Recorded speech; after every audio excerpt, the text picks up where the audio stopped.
Assalamualaikum warahmatullahi wabarakatuh.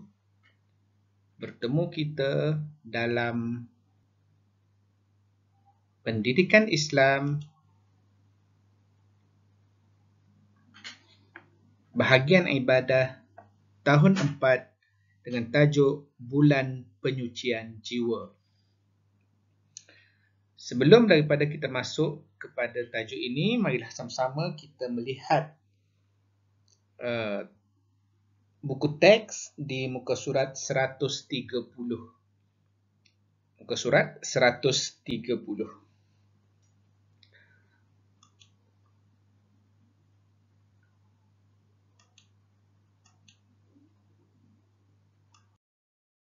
Sebelum itu, marilah sama-sama kita tengok pengertian puasa. Pengertian puasa, puasa ialah menahan diri daripada perkara-perkara yang membatalkan puasa bermula daripada terbit fajar hingga terbenam matahari disertai dengan niat. Kalau soalan tanya, apakah yang dimaksudkan dengan puasa? Kita boleh jawab inilah. Puasa itu ialah menahan diri daripada perkara yang membatalkan puasa bermula daripada terbit fajar sehingga terbenam matahari. Bila terbit fajar, subuhlah. Sehingga terbenam matahari. Bila terbenam matahari, maghrib. Disertai dengan niat. Tahan diri daripada perkara membatalkan puasa bermula daripada subuh sehingga maghrib dengan niat. Okey, dalil kewajipan berpuasa. Apa dalil dia? Bila orang tanya, apa dalil wajib puasa? Kita tengok, dalil wajib puasa ialah surah Al-Baqarah ayat 183. Macam mana bunyi ayatnya? A'udzubillahi minasyaitanirrajim. Bismillahirrahmanirrahim. يا أيها الذين آمنوا كتب عليكم الصيام كما كتب على الذين من قبلكم لعلكم تتقون.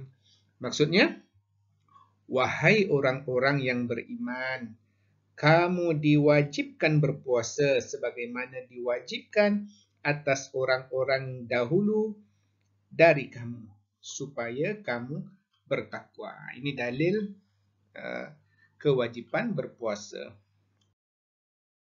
Kemudian hukum puasa. Macam mana hukum? Berdasarkan dalil di atas, diwajibkan bagi semua umat Islam yang mampu menunaikan puasa pada bulan Ramadan.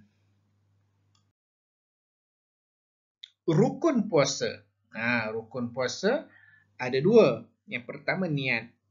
Niat untuk berpuasa. Macam mana niat? Lafaz niat. Nawaitu sawma ghadin an adai fardhi syahri Ramadan hazihi sanati lillahi ta'ala. Maksudnya, sahaja aku berpuasa esok hari untuk menunaikan fardu Ramadan tahun ini kerana Allah Ta'ala. Yang kedua, tidak melakukan perkara yang membatalkan puasa. Dua ni aja. Niat. Yang kedua, tak lakukan perkara yang membatalkan puasa. Dikira rukun puasa. Itu dah rukun puasa. Kemudian kita tengok syarat wajib puasa. Siapa yang wajib ni? Pertama, orang Islam. Tidak wajib bagi orang kafir. Orang kafir tak wajib puasa. Tapi kalau dia nak puasa, nak puasa terserah dia. Tapi dia tak wajib. Yang kedua, baligh.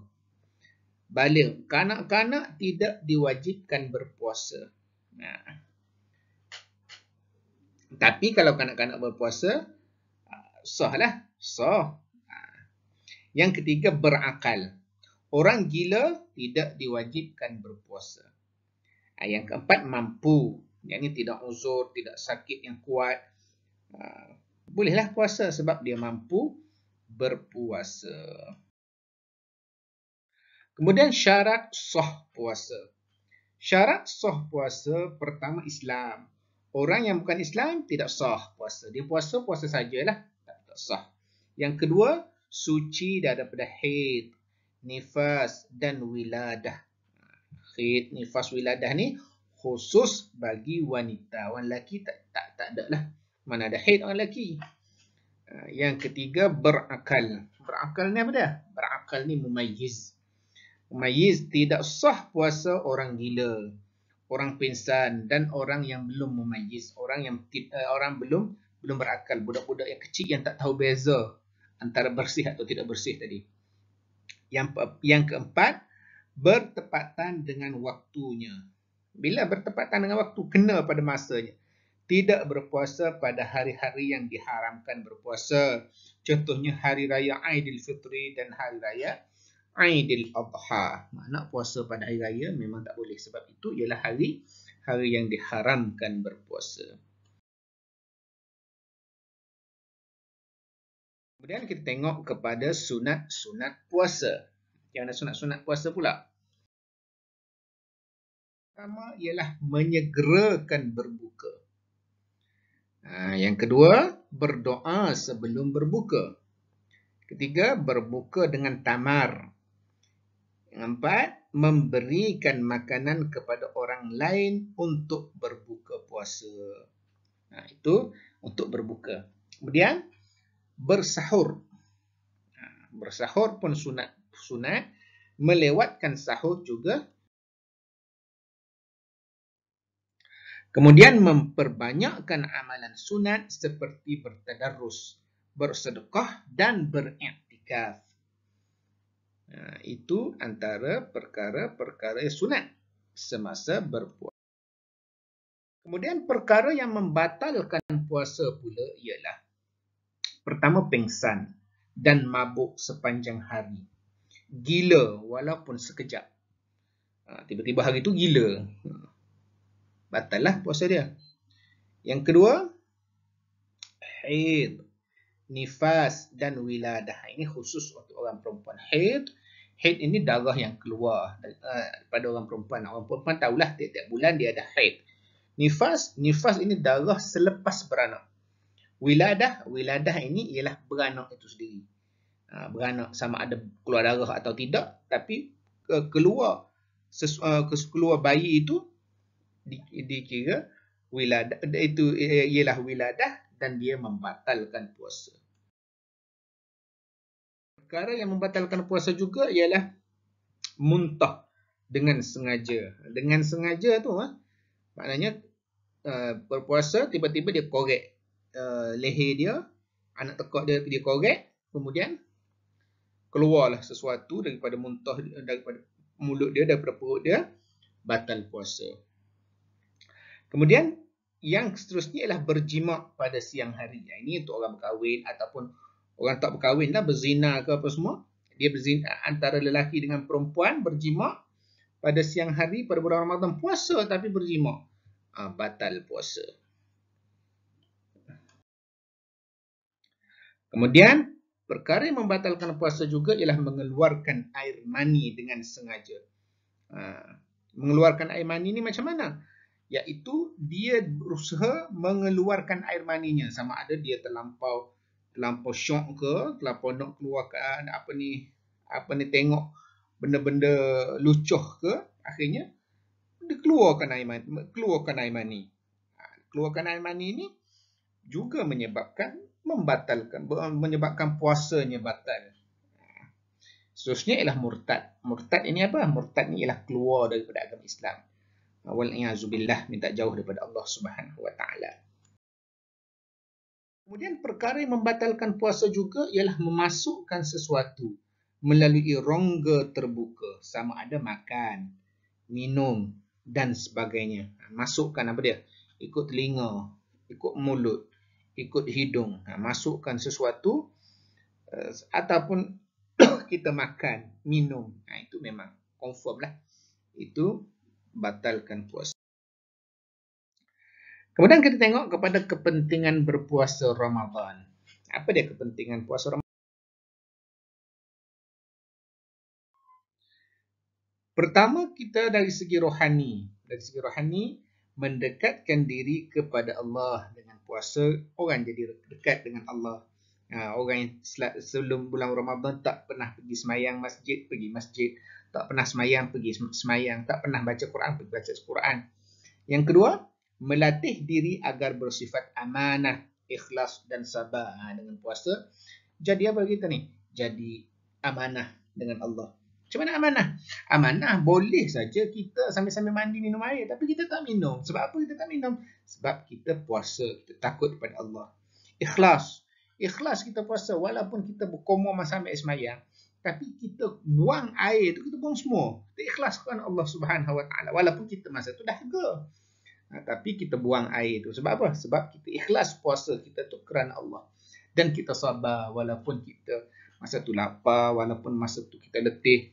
Tapi kita tak makan, kita tak minum, kita tidak buat perkara yang membatalkan puasa. Sebab apa? Sebab puasa itu melatih rohani kita. Jadi kemudian dari segi jasmani pula. Dari segi jasmani, dia akan menghindarkan penyakit yang berpunca dari perut. Penyakit apa? Penyakit usus ke, penyakit obesity, penyakit itu dia akan insya-Allah dengan berpuasa ini akan memberikan kita sihat. Nabi sebut sumu tasihhu, puasalah kamu akan sihat. Kemudian dari segi jasmani juga, puasa itu dapat merehatkan organ dalaman badan. Sebelum ini perut kita, usus kita, ginjal kita semua duk bekerja 24 jam. Bergerak. Sebab apa? Sebab kita makan tak berhenti. Bergerak. Bulan Ramadan, rehat sekejap. Dia rehat, organ-organ kita ni berehat. Sebab apa berehat? Sebab kita tak makan. Bila nak makan, tak ada benda dia nak proses. Akhirnya dia pun berehat. Kemudian dari segi masyarakat. Dari segi masyarakat pula, puasa itu akan mengikis sifat kedekut dan sombong. Sebab itu dalam bulan Ramadan banyak orang sedekah. Orang sedekah ada tabung itu, tabung Palestin, tabung orang teraniaya, tabung macam-macam. Sebab apa? Sebab orang jadi pemurah pada bulan Ramadan. Yang kedua, mendidik masyarakat agar tidak boros dan membazir. Bulan puasa ni sepatutnya masyarakat jadi tidak boros dan tidak membazir. Sebab apa tak boros? Sebab nak beli apanya, beli sikit sajalah. Beli masa berbuka dan masa bersahur. Masa lain-lain tak payah beli dah. Sebab tak makan. Jadi buka ala kadar, bersahur pun ala kadar. Itu tidak boros. Jadi tapi masyarakat kita ni tidak amal itulah. Begitu yang jadi pergi bazar Ramadan beli macam-macam tu.